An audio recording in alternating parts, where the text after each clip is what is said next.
Floresta Amazônica, Exército Brasileiro, Corpo de Bombeiros Militar do Estado de Goiás e atendimento pré-hospitalar.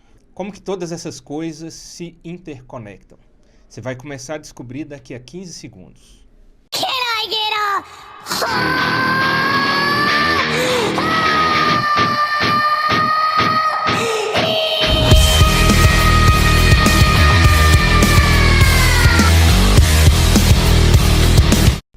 O ator Harrison Ford estreou no cinema em 1966. No ano seguinte, em Belo Horizonte, Minas Gerais, nasceu o nosso convidado.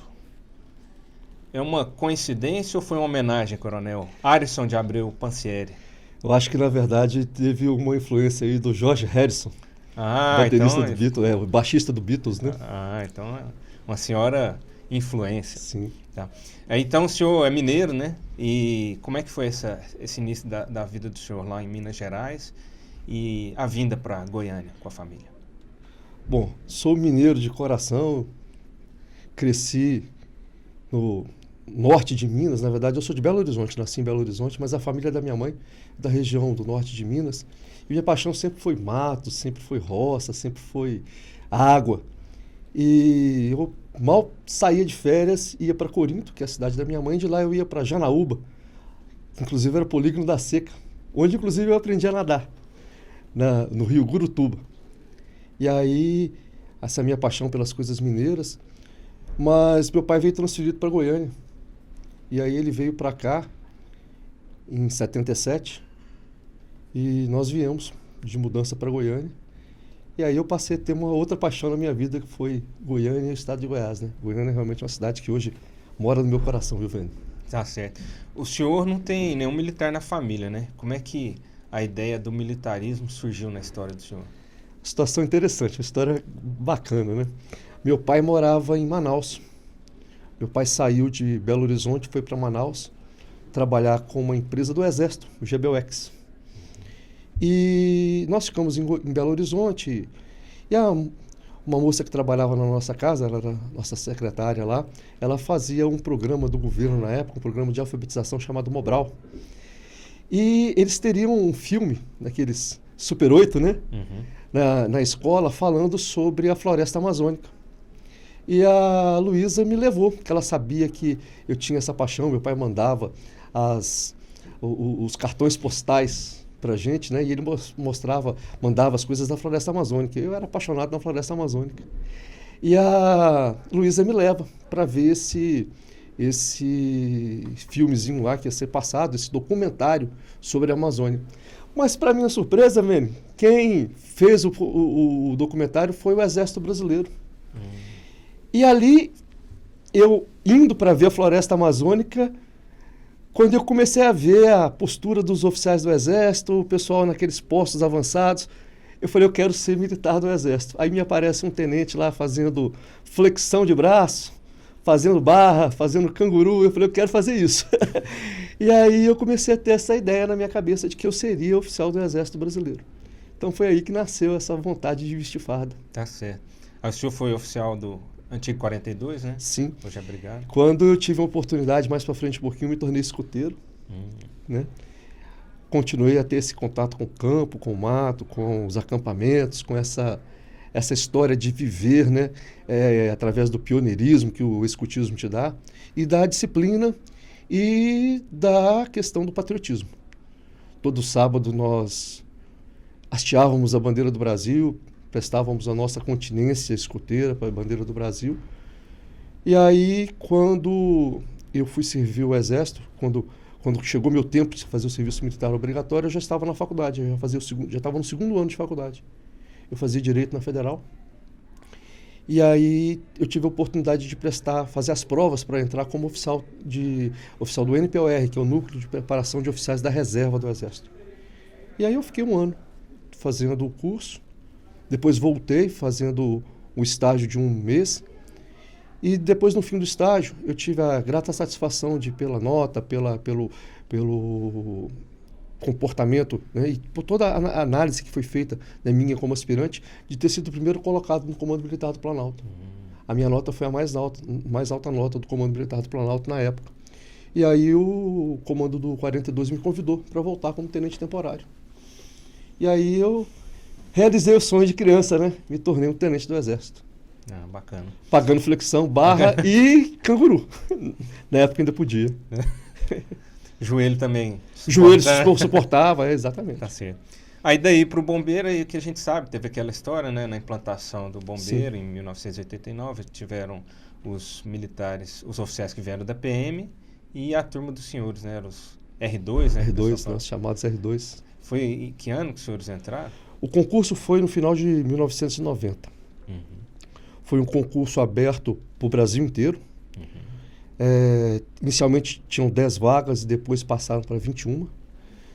E essas vagas, esse concurso ele tinha algumas coisas no edital.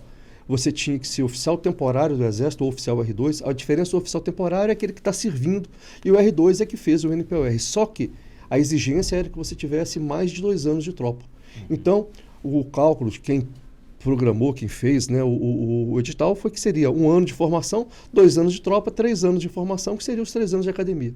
Então a exigência era essa. E eu tinha 3 anos e 8 meses e sou o mais moderno em termos de tempo de serviço do Exército da minha turma toda. Porque a maioria tinha mais de 4 anos, 5 anos. Então, só eu, o Fujo e o Zaqueu, que somos da turma de 8,6. O restante são só gente mais pra frente. Mais antigo. E o interessante desse detalhe, viu, São mais antigos. É de tempo de serviço. Tempo de serviço. Tempo de serviço. Aí depois teve o concurso, o estágio, aí e aí reclassificou. Mas interessante que eu passei ao mesmo tempo no TRT. Eu passei como auxiliar do TRT. E aí eu estava com os 2 concursos na mão, solteiro, morava em casa, e a minha mãe sempre foi aquela que nos obrigou a estudar, né? Sempre fez com que a gente estudasse, sempre apertou a gente ali para estudar. Então eu tinha esse compromisso com ela. Primeiro de passar numa faculdade federal, eu cumpri esse compromisso com ela, já estava fazendo direito.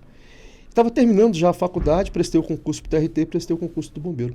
E eu cheguei para ela e falei, mãe, passei em 2 concursos, eu preciso escolher, porque eu não posso ficar nos 2.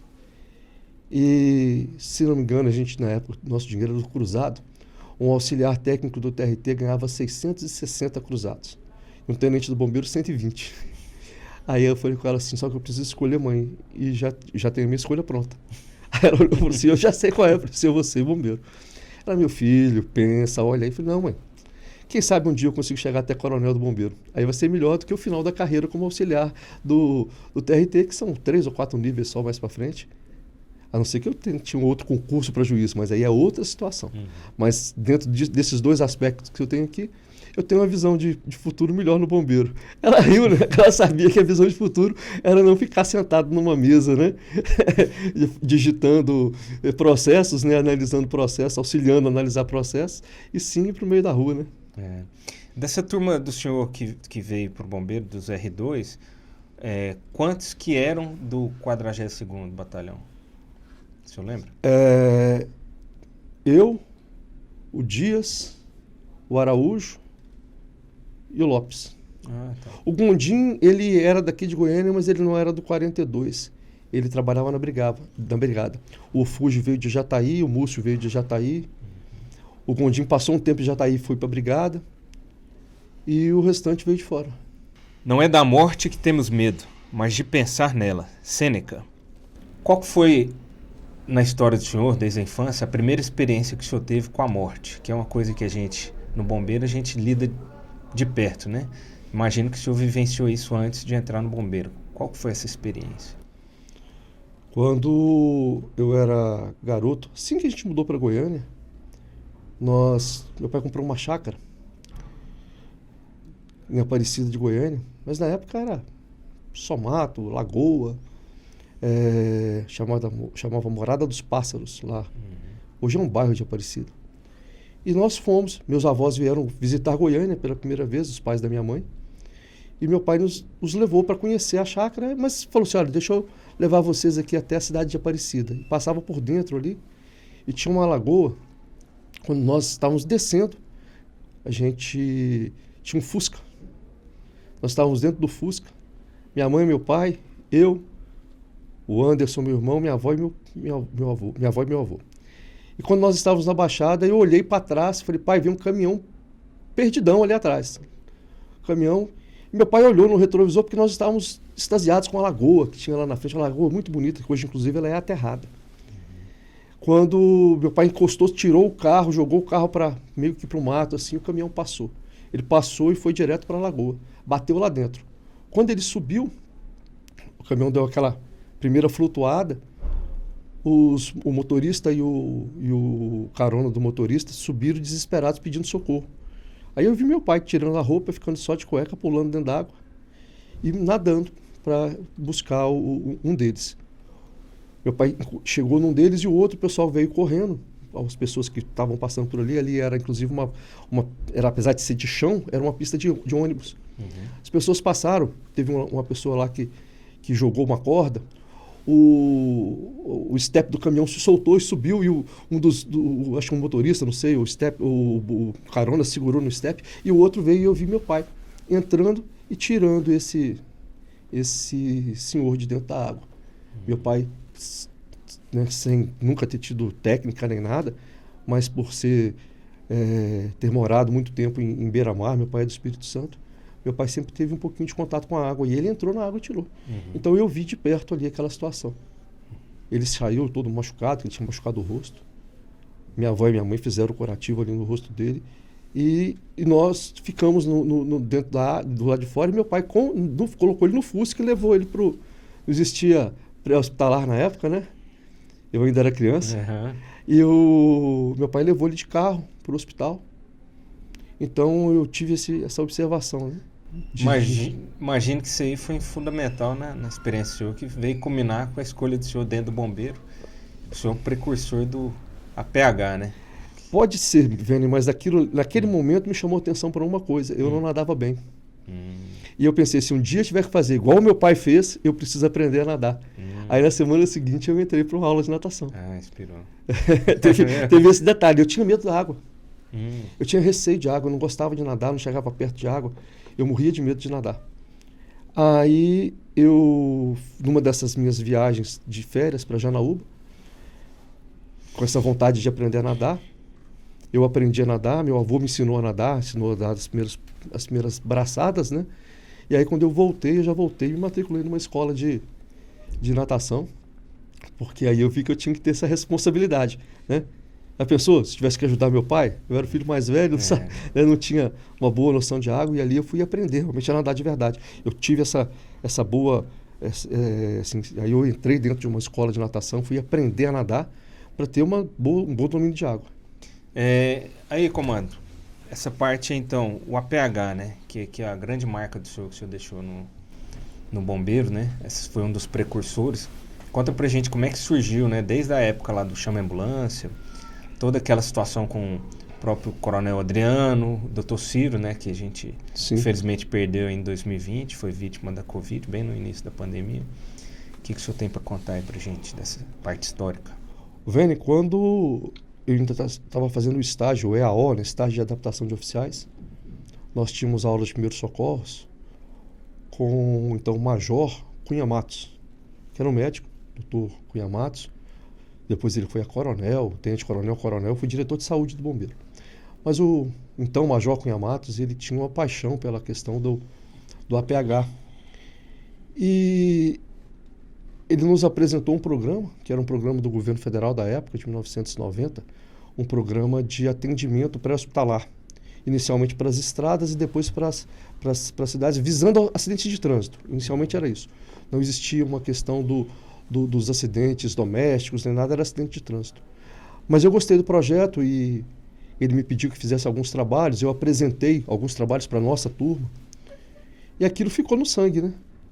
E aí, posteriormente, alguns colegas, o Dias, o Lopes, o Coronel Aparecido, foram para São Paulo fazer o CBO, e lá eles fizeram um curso de resgate. E principalmente o Coronel Lopes, que sempre dividia tudo comigo, com os conhecimentos dele, à medida que ele ia fazendo as aulas lá no curso de resgate, ele me reportava. Na época não tinha e-mail ainda, não tinha essa situação, mas ele me reportava. E ele trouxe uma pilha enorme de manuais, e que ele tinha feito cópias. Eram os manuais dele que ele tinha feito cópias lá em São Paulo e trouxe para mim. Então, nós começamos eu não tinha feito o curso de resgate, eu não fiz o resgate em São Paulo, não fiz o CBO. Eu fazia faculdade, eu tinha terminado a faculdade de Direito e prestei vestibular de novo. Estava cursando a faculdade de Educação Física aqui em Goiânia. Então, eu fazia a faculdade aqui de Educação Física e eu participava da Liga do Coração na faculdade. Então, com isso, eu estudava muito a questão da fisiologia, da questão dos infartos, da questão da melhoria da resistência cardíaca. E, de vez em quando, eu fazia um estágio numa sala de recuperação do Hospital São Francisco. E o Lopes sabia disso, sabia do meu gosto pelo pré-hospitalar, e a gente sempre trocava essas figurinhas. O Dias também, quando o Dias voltou, eu trabalhava diretamente com o Dias, nós dois éramos da seção de ensino do 1º Batalhão. O Dias era o chefe da seção e eu era o auxiliar do Dias. Então, com isso também, eu bebia na fonte ali. E até que um dia, Dias, Coronel Aparecido, Lopes, e aí, né, o então Tenente Adriano, que depois também chegou a coronel, diretor de saúde do Bombeiro, que também era um entusiasta do serviço pré-hospitalar, nós nos reunimos e fizemos um projeto chamado Projeto Resgate e apresentamos para o comando do Bombeiro. O projeto com toda a estrutura do pré-hospitalar, só que nesse projeto a gente só colocou o suporte básico. Nós não tínhamos ainda dentro desse projeto o suporte avançado. O comando mandou para o comando de saúde, o coronel Cunha Matos pegou, e o coronel Cunha Matos tinha essa confiança em mim desde a época lá do EAO.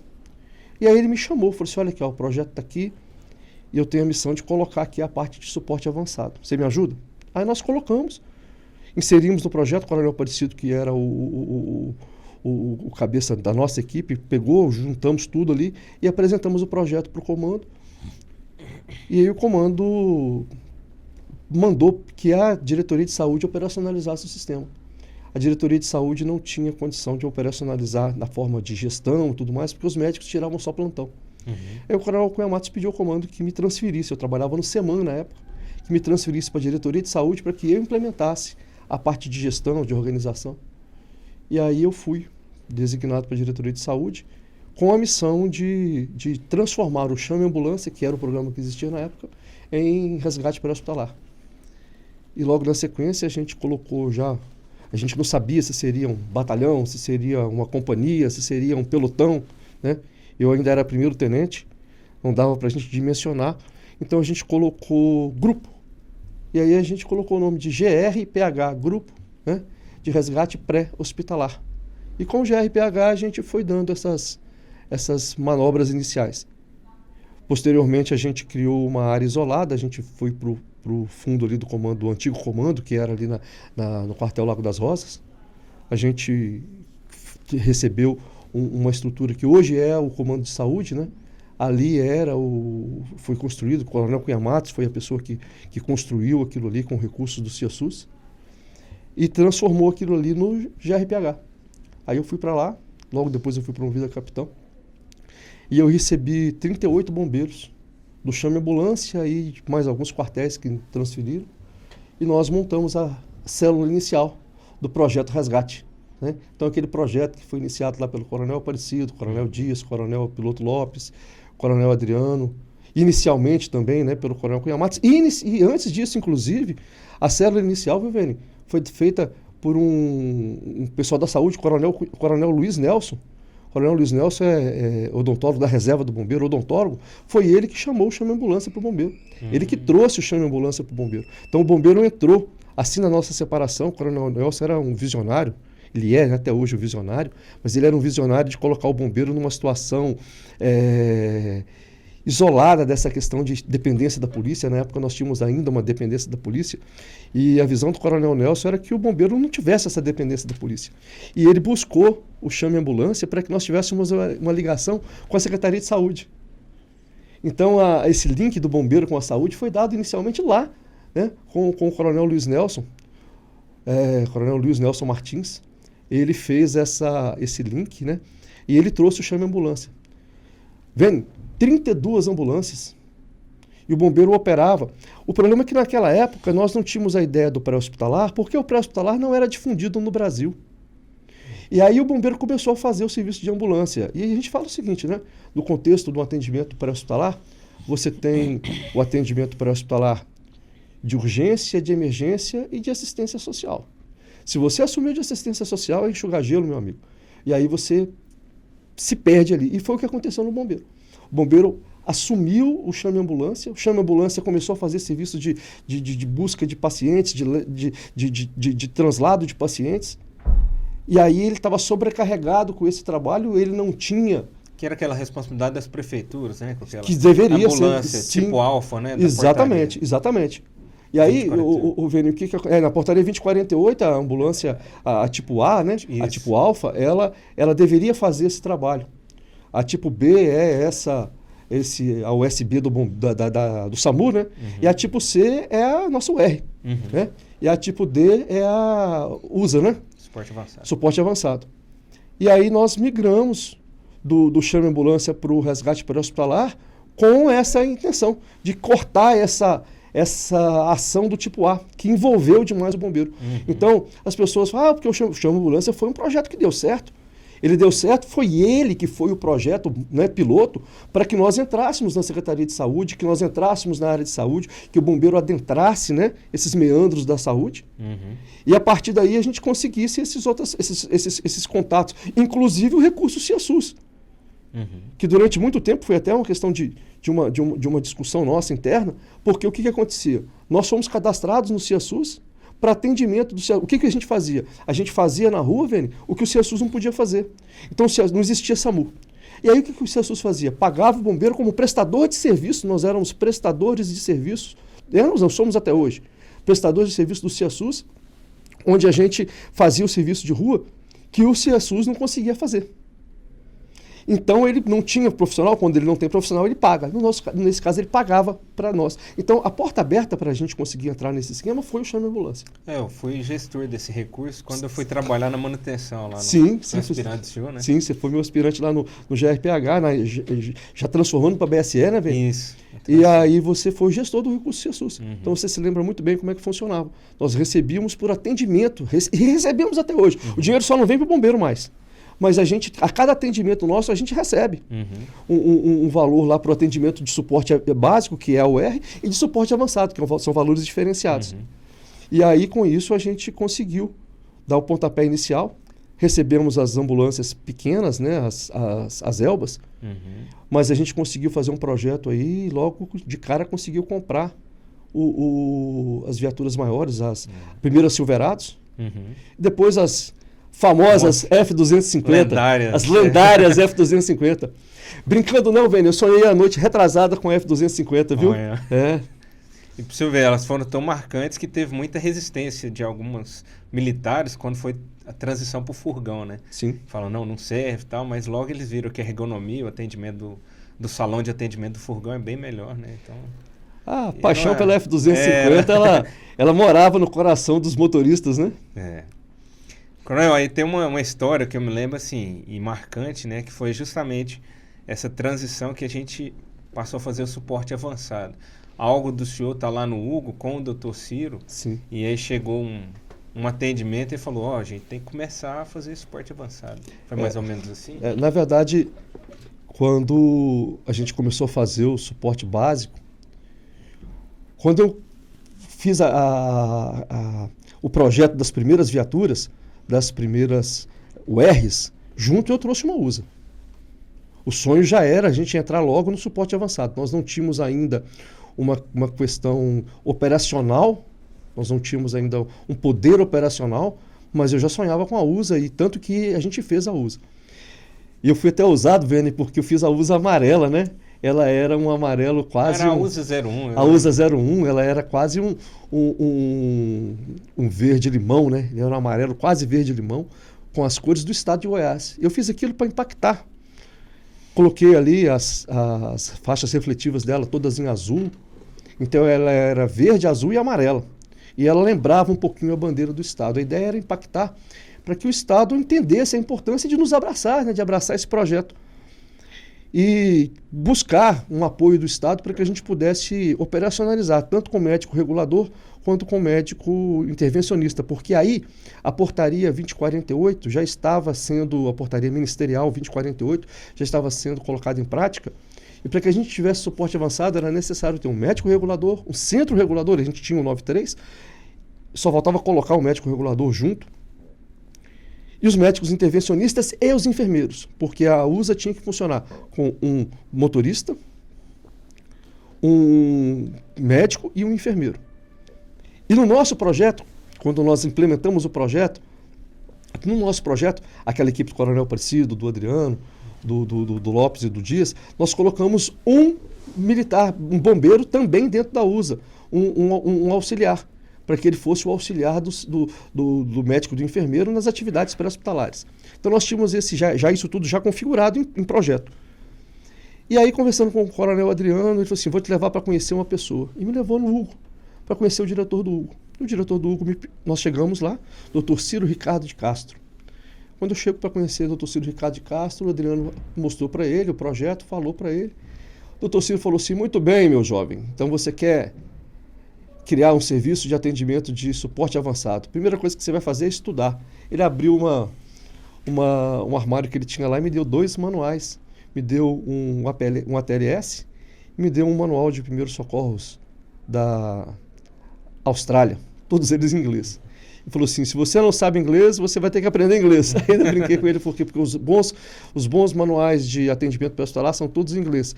Falta esse aqui, falta o PHTLS. Aí ele me explicou rapidamente o que era o ATLS, o PHTLS.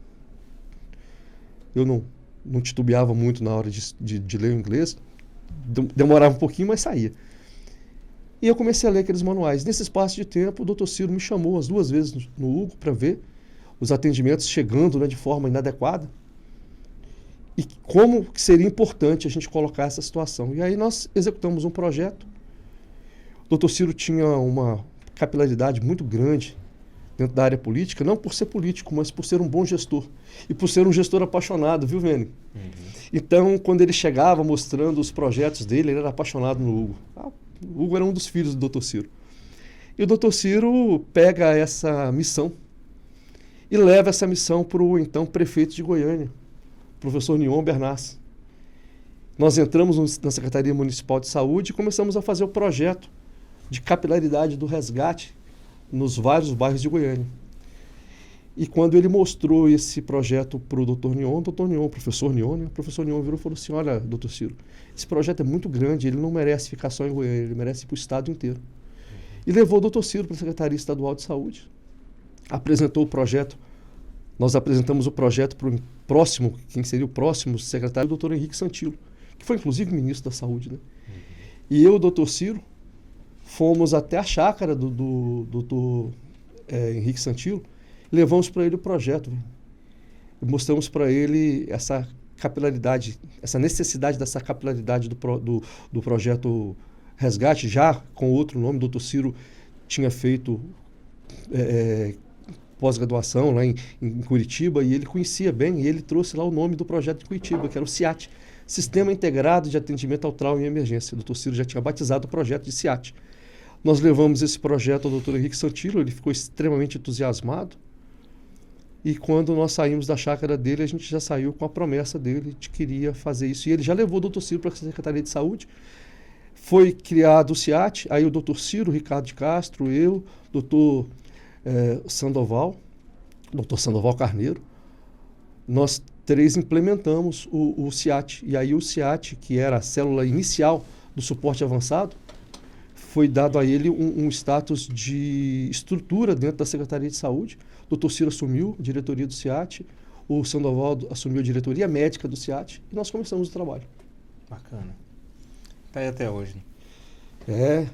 E a semana passada, Vênio, eu tive a felicidade de ter sido convidado aí para um encerramento do ano no Resgate, com 10 mil atendimentos no ano. Resgate CIAT atenderam 10 mil pessoas no ano de 2022.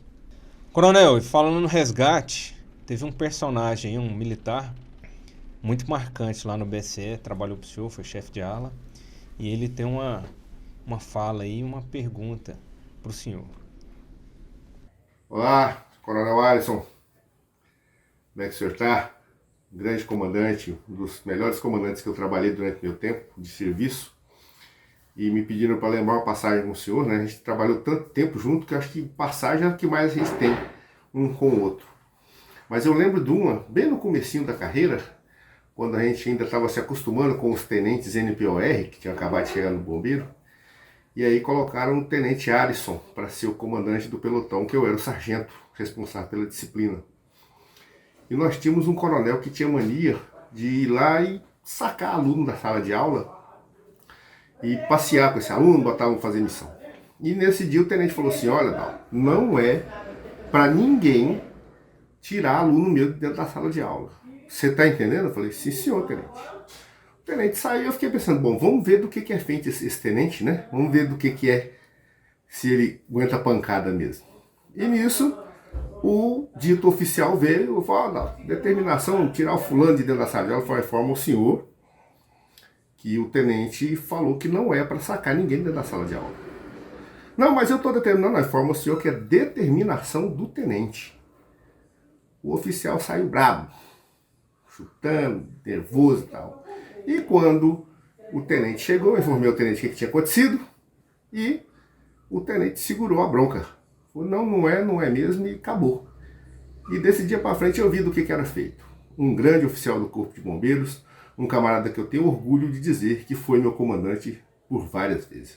Comandante, um grande abraço do fundo do meu coração. O senhor é um grande amigo e um grande oficial. Fique com Deus, um abraço. Ô, Vene, foi muito interessante porque nós recebemos uma missão de formar um pelotão. Eram 3, se não me engano, 3 pelotões de alunos recém-concursados por Corpo de Bombeiros. Esses pelotões eles ficavam no 1º batalhão. E o meu auxiliar de pelotão era o então 3º sargento Dalton. O Dalton tinha feito a transição da polícia para o bombeiro. Na polícia ele tinha sido rotan. Tinha fama de bravo. E o Dalton, ele tinha essa característica, né? Ele tinha feito também, se não me engano, salvamento em altura, ele era bombeiro, aquela história toda, né, também. E na transição ele acabou ficando no bombeiro. Quando eu cheguei para receber o pelotão dele, eu percebi que eu tinha ali um sargento de fibra, né? E como que você comanda homens de fibra? Você precisa ter você comandar pelo exemplo, né? Homens de fibra você comanda mostrando a sua capacidade, seu exemplo, para que eles possam te seguir. Porque se você não mostrar que você é um comandante de fibra, os homens de fibra passam por cima de você, porque a tropa vai atrás do homem de fibra. Então, normalmente, os bons sargentos, eles angariam esse respeito da tropa, porque eles conseguem fazer com que a tropa o veja, né, como aquele paizão, aquele que vai na frente. Então eu precisava ser o paizão desse paizão, né? Então e a missão que a gente recebeu do comando era que esses alunos tinham que ser formados, e que eles não poderiam perder tempo. E nós tínhamos alguns históricos, né, de que os alunos eram sacados, iam para faxina, os alunos iam para reformas de quartel, de sessões, e às vezes até para fazer limpeza de viatura. Então, assim, o aluno, tira o aluno. E eu vim do Exército, né? O Exército tem uma responsabilidade muito grande com a questão da formação. Durante o período de formação, o militar ele é imexível, né? E aí eu dei essa determinação para o Dalton. E eu me lembro que o major, que, né, deu essa determinação, ele veio, tá? E aí eu fui conversar com ele. Falei, major, deixa eu explicar uma coisa para o senhor. Não tô passando por cima da autoridade do senhor, não. Mas eu estou cumprindo uma missão. E missão dada é missão cumprida. E a missão é essa, major, assim, assim, assim, assim. E eu gostaria de contar com a colaboração do senhor como meu superior, como meu comandante, que o senhor me auxiliasse, porque o que eu fiz ao sargento é auxiliar a ele que cumpre a missão. Então eu estou sendo um comandante do sargento, eu gostaria que o senhor fosse meu comandante. E o major entendeu, aí ele percebeu, eu falei assim, então, major, o que acontece é o seguinte, né, período de folga, final de semana que eles estão tirando de serviço, eu não vejo problema nenhum, né, que os alunos sejam utilizados para todas essas missões. Mas durante o período de instrução eu gostaria que, né, o senhor preservasse esse período. O major entendeu, né, mas foi preciso ter uma conversa assim com ele. Agora o O Dalton é um amigão meu, o Dalton é meu irmão. O Dalton, a gente, né? Todas as vezes que eu recebi missões cavernosas, eu ligava pro Dalton, aí ele ria, pois não, comandante, qual é a missão boca podre? Eu falei, não, eu tô com a missão assim, vem trabalhar comigo? Vou. Então a gente formou esse pelotão, e quando eu recebi a missão de incrementar os 38 do resgate, eu chamei o Dalton, falei, Dalton, eu estou precisando colocar aqui, né, 38 bombeiros numa linha de trabalho diferenciada, e eu preciso de um mão de ferro do meu lado, vem embora. Aí ele veio. Então a gente trabalhou muito tempo junto. Então o Dalton ele faz parte aí da minha família, né? Inclusive em 2013, o senhor lembra quando teve aquelas manifestações que estavam tendo e tinha Sim. muita violência, e a gente viu em outros estados que por vezes evoluía para quebradeira. Sim. E aí as viaturas do bombeiro que iam atender acabavam depredadas. O senhor montou todo um esquema, o senhor lembra? Sim. Que a gente baseou lá no fórum. Aí ficou infiltrado, porque tinha que ser esquema catch and go, né? Exatamente. Vai em busca. Aí ficou infiltrado O Dalton. na multidão, eu, Você, o Coronel Dalton e o Amorim. Exatamente. Quando foi isso mesmo. Quando a gente recebeu, eu era comandante da região metropolitana, né? Do primeiro CRBM. Uhum. E aí começaram as manifestações e eles agrediam, né, as viaturas do bombeiro, da polícia. E aí a gente montou um esquema, montou um posto de comando, lembra? Um deles foi no fórum, o outro a gente montou no centro de convenções. Uhum. Teve um outro. E foram 3 manifestações. Foi, exatamente. 2 a gente trabalhou no fórum e uma a gente trabalhou no centro de convenções. E ali a gente precisava saber o que ia acontecer antes da hora, né? E nós colocávamos aí pessoas infiltradas, né? E aí, nessas pessoas infiltradas, 3 pessoas da minha eterna confiança, viu, Vênio? Você foi meu aluno no curso de formação, você foi meu aspirante, você trabalhou comigo diversas vezes. Então, da mesma forma o Dalton, que sempre foi uma pessoa da minha eterna confiança. E o Amorim tem uma história interessante, eu e o Amorim fomos escoteiros juntos. Nós estudamos juntos na 5ª série no Colégio Agostiniano. Foi meu primeiro ano aqui em Goiânia. O Amorim era estudante do colégio. Depois nós fomos escoteiros juntos. Então eu conheci o pai do Amorim, a mãe do Amorim. O Amorim era uma pessoa... Depois ele foi para o exército, ele foi ser soldado de cavalaria. Mas quando ele voltou, que ele prestou o concurso, e assim que eu cheguei no bombeiro, nós chegamos praticamente juntos. Então o Amorim também tem essa ligação, são pessoas de confiança. E as missões eram essa mesmo, né, Vênio? Vocês ficavam infiltrados, às vezes até em cima do palácio lá, das Esmeraldas, lembra? Teve uma da Praça Cívica, que um de vocês, não lembro quem, que ficou em cima do telhado do Palácio das Esmeraldas ali, né? O contato nosso na época era até o Coronel Caramasco, eu acho que ele estava lá no palácio, ele Sim. passava. O outro contato bom era o Renato Costa, né? Uhum. Ah, sim. Sim, o Renato Costa. Eu acho que era o Renato que ficou em cima do palácio lá com as... Que foi do resgate também. Que tinha sido do resgate. Todo mundo parece que passou no resgate. Na verdade, a gente usa... Tudo passa pelo resgate. Claro. E meu subcomandante era o Coronel Luiz Renato Piloto Lopes, né? Que tinha o contato com todo mundo também, que todo mundo tinha passado pela mão dele. Então nós fizemos um trabalho aí que foi muito interessante, né? A gente conseguiu fazer... E eu não sei se você se lembra, numa passagem, Vênio, que você veio, já acho que era 1 hora, 2 horas da manhã, você chegou no posto lá, e eu e você fomos passear na rua, porque eu não aguentava ficar mais parado no posto, eu não dou conta de ser. E aí eu falei assim, vem pra você me mostrar aqui. Aí você foi andando comigo, não sei se você lembra disso, mostrando pra mim os pontos sensíveis, na 85, a gente subiu, era quase 1 hora da manhã. Muita história. Aí... Como não pode sair do resgate, tem o fiel escudeiro do senhor, né? Nesse tempo todo, grande parte do tempo que o senhor teve aqui, né? E aí ele vai fazer uma pergunta para o senhor agora. Mandar um abraço aí pro Coronel Arisson, né? Um dos precursores do resgate aqui no Corpo de Bombeiro Militar do Estado de Goiás. E lembrar, Coronel, já que nós estamos falando aqui sobre o resgate, conta para nós aí aquela história. Nós estávamos prontos para ir para uma ocorrência e chegou um militar que ainda não estava todo paramentado para participar da ocorrência. Um abraço, até mais. Grande Silva Lima. Silva Lima teve uma época que ele sabia mais onde eu estava do que minha esposa.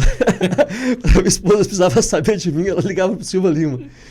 A gente cumpria muita missão Muita. Não só do bombeiro, da Secretaria de Saúde, né? Nós fizemos uma época, Vene, um trabalho interessante. O Corpo de Bombeiros, ele era fazia parte, né, das equipes do Corpo de Bombeiros, dos instrutores do Conselho Regional de Medicina. Inclusive patrocinados pelo Conselho Federal de Medicina e pelo Conselho Regional de Enfermagem também. Nós tínhamos um curso onde a gente saía no interior treinando todas as equipes de pré-hospitalar. Abria um SAMU no interior, eles tinham que ter o ATLS. E nós recebemos o nosso curso, ele recebeu o referendo, né, do Conselho Federal de Medicina para substituir o ATLS, para que os médicos não precisassem gastar, né, na época, para fazer o ATLS tinha que pagar.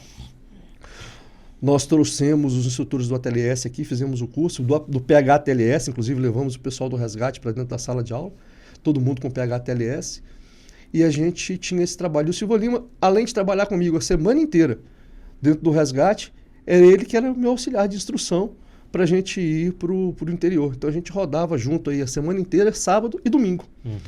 E essa história que o Silvio Lima lembra é muito interessante. O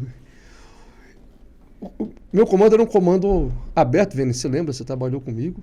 A tropa chegava para falar comigo as coisas. Da mesma forma como eu também regulava a tropa, né? Uhum. Eu sempre tive essa situação, mas também eu nunca me furtei a chegar e trazer as coisas por rumo certo. Era a função, e se essa ação não fosse bem simpática, paciência, era a missão que eu como gestor. Então era comum também, né? Muitas vezes eu ia para a rua, entrava numa viatura de resgate, ou às vezes eu ia acompanhando uma ocorrência, porque eu queria corrigir alguma coisa, alguém me comentava, eu via alguma coisa que não estava boa. A gente ia para a rua, primeiro eu assistia o que estava acontecendo na rua, para trazer a tropa depois para a sala de aula, para dizer, e não dizer assim, me falaram, eu vi. Então vamos corrigir isso, isso e isso. Então com essa história a tropa também trazia para mim as coisas. E um grupo grande de bombeiros me trouxeram questões que os médicos estavam atrasando para as ocorrências.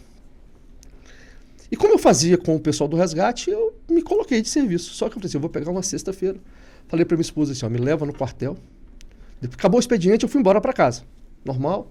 Cheguei em casa, tomei um banho, troquei de roupa.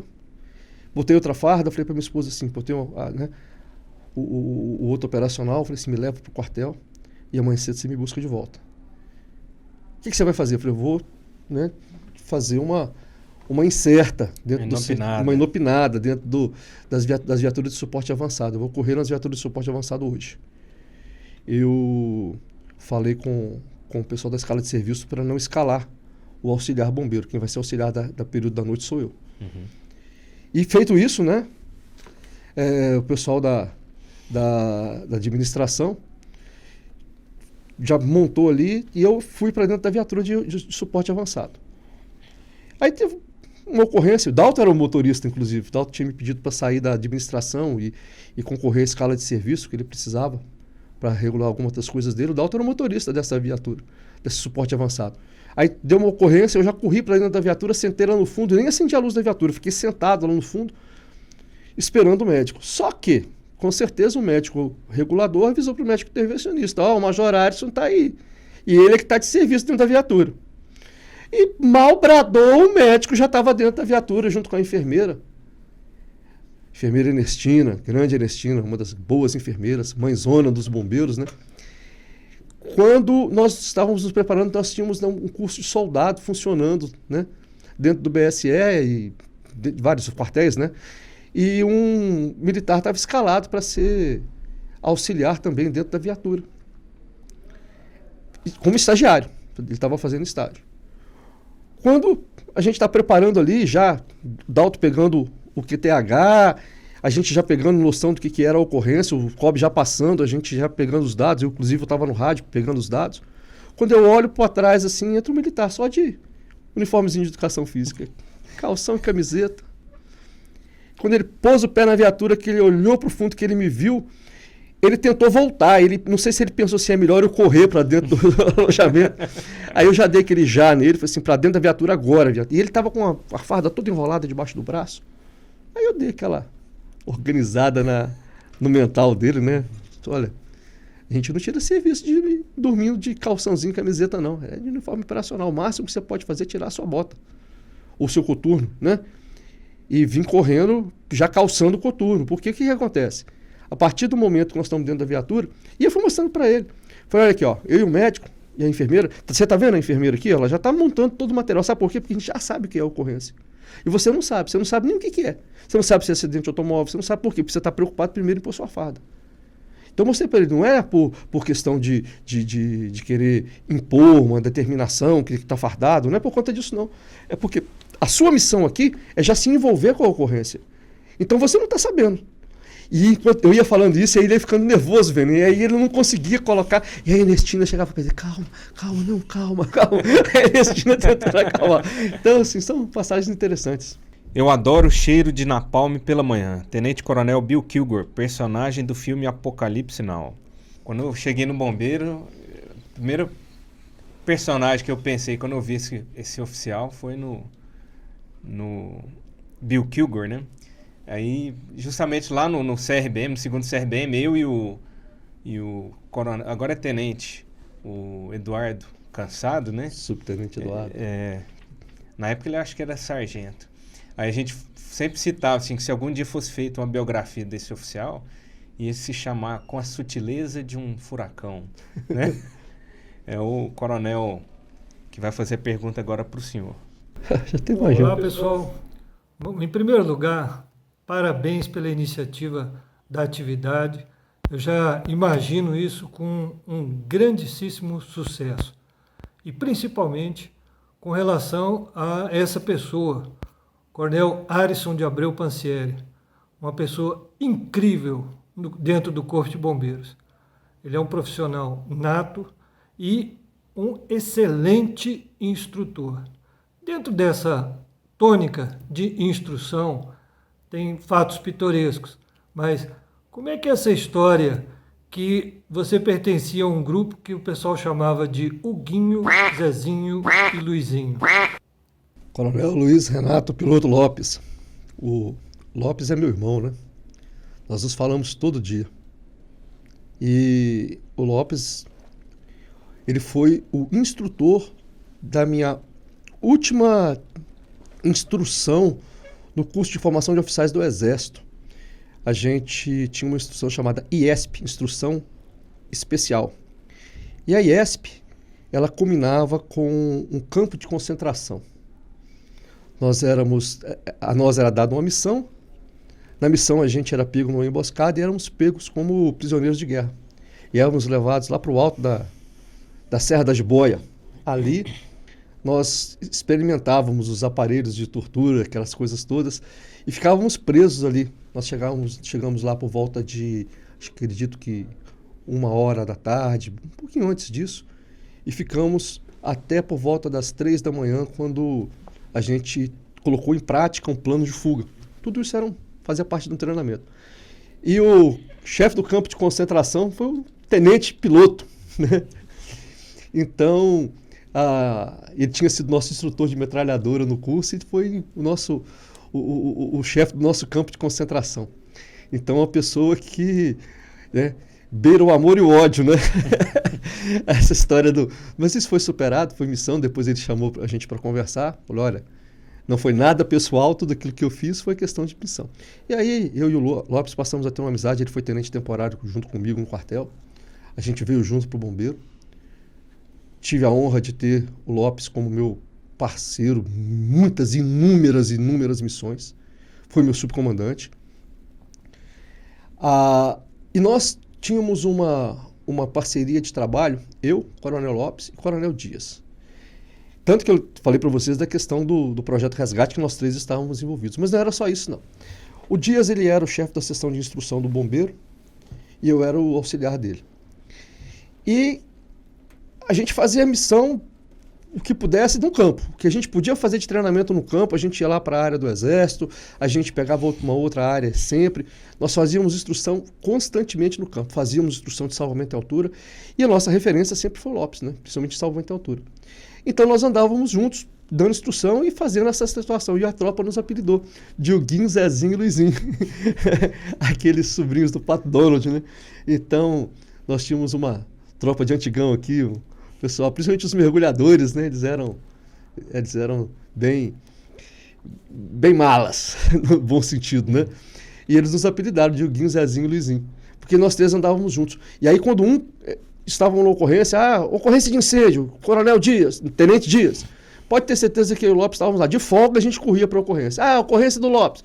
Rapidinho estava eu e o Dias lá junto. Ocorrência minha. Quando eu olhava, estava Dias e Lopes. Então a gente andou muitos anos junto do bombeiro. Tanto que o Lopes, o Dias fez o CBO, depois o Lopes fez o CBO. Eu não fiz o CBO e aprendi tanto quanto eles, porque os dois chegavam do CBO e me davam aula. Eles sabiam que eu não tinha condição, eu não tinha ido ainda para o CBO. E tudo que eu aprendi, né, nessa área de incêndio, de corpo de bomba, nessa parte de prevenção de incêndio, eu aprendi com o Dias. E essa parte de salvamento terrestre, essa parte de primeiros socorros, né, na área de pré-hospitalar, nessa área de salvamento em altura, eu aprendi com o Lopes. Então foram duas pessoas que foram fundamentais na minha carreira. E como a gente andava junto, o Guinho, Zezinho e o Lizinho. Somos feitos de carne, mas temos de viver como se fôssemos de ferro. Sigmund Freud. Isso já é verdade, né, Coronel? Para o civil, para o militar ainda mais, né?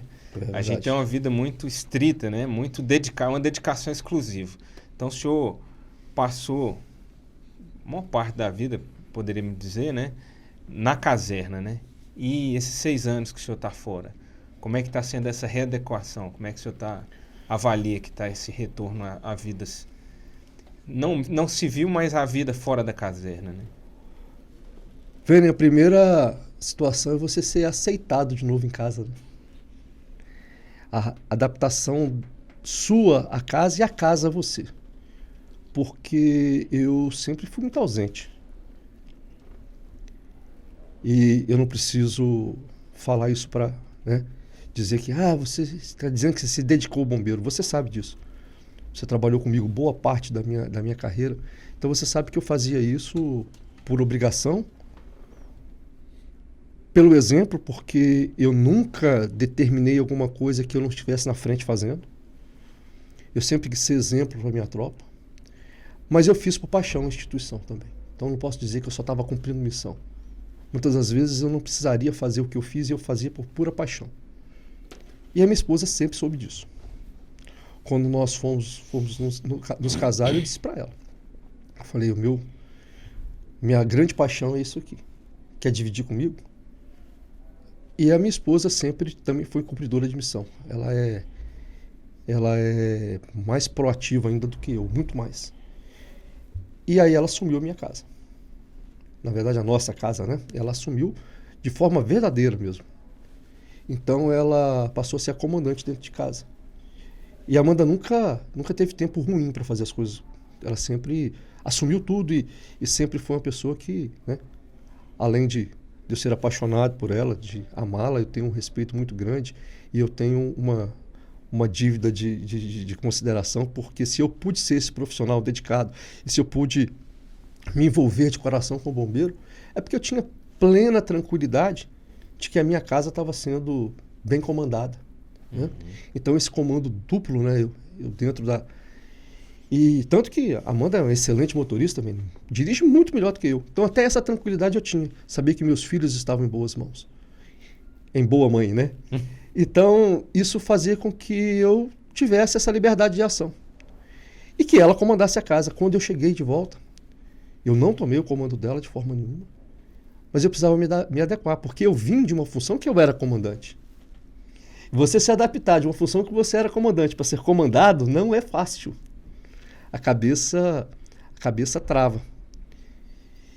E eu cometi um erro grande, eu não me preparei para ir embora do bombeiro. Tomei a decisão de ir para a reserva de uma hora para outra. Guerreiro, minha reserva levou 18 dias, meu processo de reserva. Eu tomei um susto quando o chefe de gabinete do comandante me ligou falando que tinha saído minha reserva. E ainda pedi mais 15 dias. Depois que saiu minha reserva, eu pedi ao comandante que eu ficasse mais 15 dias, porque eu queria despedir da tropa. Eu comandava o norte do estado. E aí, o que eu fiz? Eu comecei a inventar coisas para fazer, velho. Fiz 1000 coisas. Eu trouxe... assim que eu saí para a reserva, eu recebi proposta de 2 lugares para trabalhar. Um deles com uma proposta financeira até muito boa. Uma empresa canadense, na área de produtos perigosos. Me levaram em São Paulo, eu fiz reunião com a diretoria, eles viram meu currículo, analisaram meu currículo e me convidaram. E eu tive... Inclusive, cheguei a fazer até os testes admissionais, aqueles exames médicos, aquele negócio todo. Mas na véspera de assinar o contrato com eles, uma situação, eu ia ficar em Senador Canedo, baseado basicamente em Senador Canedo, eles me fizeram uma proposta de ir para Santos. E eu não queria me afastar de novo da minha família. E coincidentemente, meu sogro faleceu nesse período. E eu sabia que agora eu precisava ser esse suporte da minha esposa, que ela não seria, durante um certo tempo, a ligação dela com o pai dela era muito grande, essa comandante. E então eu disse que não podia assumir a função e abdiquei da ida lá para essa empresa. Logo na sequência eu fui convidado por uma empresa de seguros chamada GBOX, que eu contei no início que meu pai tinha trabalhado no GBOX. O pessoal do GBOX fez um contato comigo, sabendo que eu estava na reserva, e me convidaram para abrir as portas aqui, para abrir a operação GBOX em Goiânia.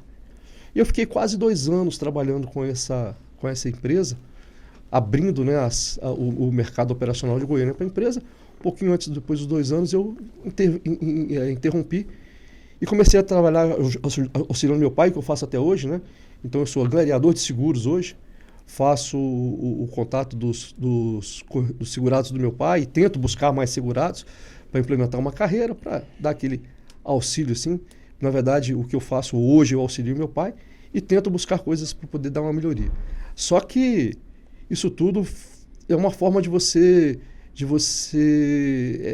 vou dizer assim, ocupar o seu tempo, porque você não ocupar o tempo, Vene, eu falo sem medo de errar, eu sonho praticamente, não tem uma noite que eu não sonho com bombeiro, que eu não sonho que eu estou fazendo uma operação.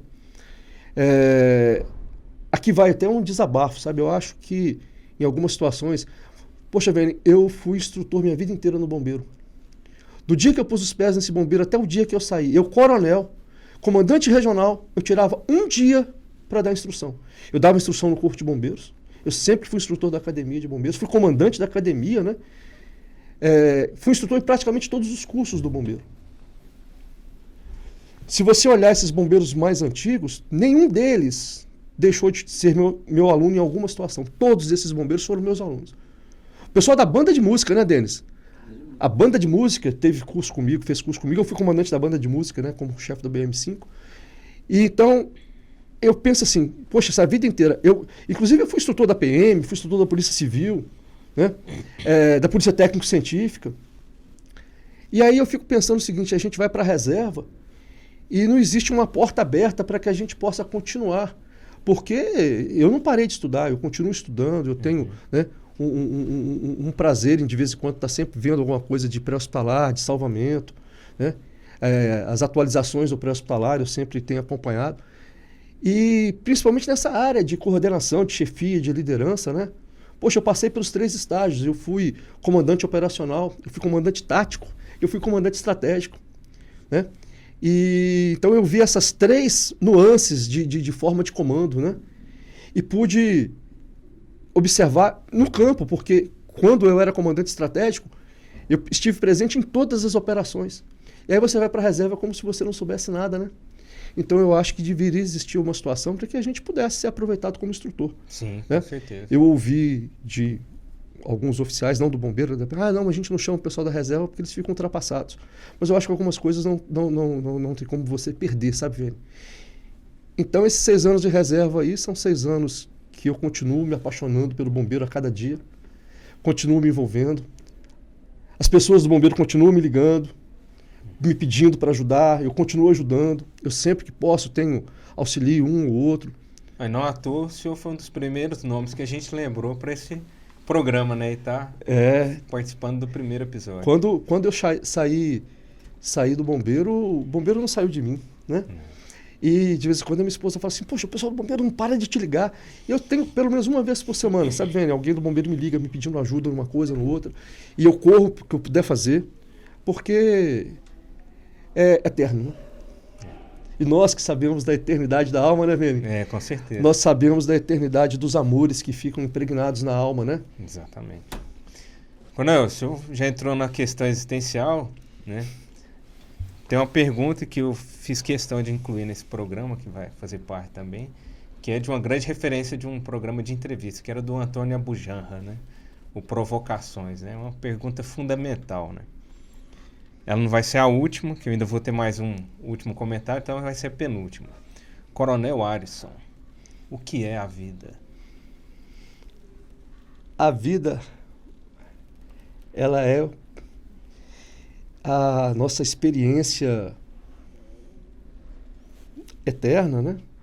A vida terrena, na minha concepção, a vida terrena, ela nos dá a oportunidade de progresso. A vida, o que é, diga lá, meu irmão, né? Ela é a batida de um coração. Enquanto o coração estiver batendo, você precisa buscar seus objetivos. E o objetivo maior que a gente tem na vida, sabe, Vênia, na minha concepção, nos meus estudos, é o amor. O amor ao próximo, o amor a Deus, o amor às coisas que você acredita. E você nutrir esse amor todos os dias. Acordar pensando nisso e tentar ser cada dia uma pessoa melhor. Então a vida é essa oportunidade de progresso, né? A gente buscar essa reforma cotidiana nossa, tentando todo dia ser melhor do que eu fui ontem, né? Não ser melhor do que ninguém, melhor do que você mesmo. Então a vida é essa oportunidade.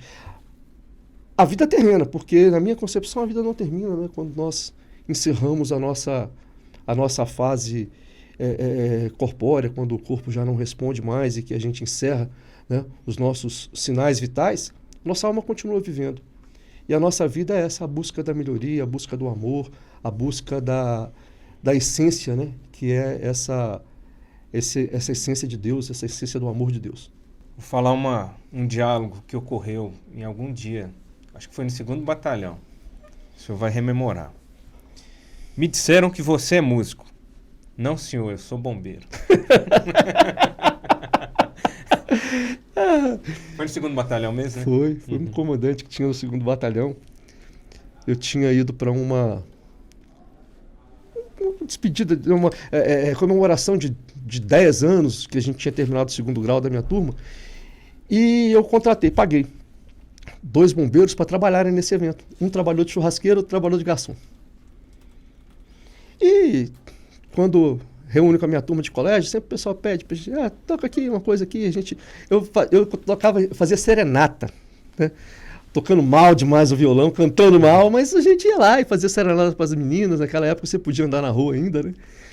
E aí, a turma de colégio reunia, e me pediram para cantar, e eu toquei e cantei. E um dos bombeiros que estavam comigo contou para o comandante do batalhão. O comandante do batalhão, ele se arvorava em ser músico. E aí ele me chamou lá. Que história é essa do senhor dizer que o senhor é músico? Eu não sei o que ele quis dizer com aquilo, mas eu virei para ele e falei assim, não, senhor, eu não sou músico, eu sou bombeiro. Isso realmente aconteceu. Eu era meio petulante quando eu era tenente, né, Vênia? Então, às vezes, a gente dava essa retrucada. Tá certo. Então, e é verdade, eu não sou músico, eu sou bombeiro, não, né? Mas eu sei que você é músico também. Aí, para finalizar... Tem certos dias em que eu penso em minha gente e sinto assim todo o meu peito se apertar, porque parece que acontece de repente, como a alegria de não ter como contar, igual a como quando eu passo no subúrbio, eu muito bem, vindo de trem de algum lugar, eu que bem creio, peço a Deus por minha gente, que é gente humilde, que vontade de chorar.